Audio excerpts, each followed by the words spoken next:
The other allegation or theory is known as the theory for moral reformation. The Prophet attributed the Quran to Almighty God because he wanted to reform the people. Now, why should a person lie? Because he wants to reform the people morally.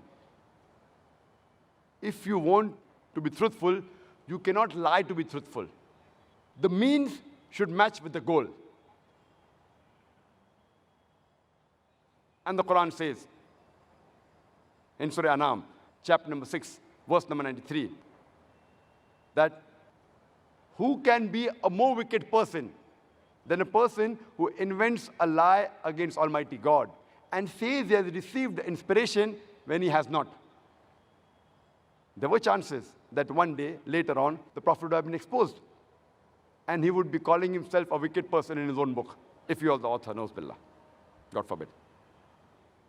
It's mentioned in Surah Haqqah, chapter 69, verse number 44, 45, 46, 47, that if the Prophet was to invent any saying in our name, we would surely hold him by his right hand and cut off the very artery of his heart, and no one will be able to save him from our wrath.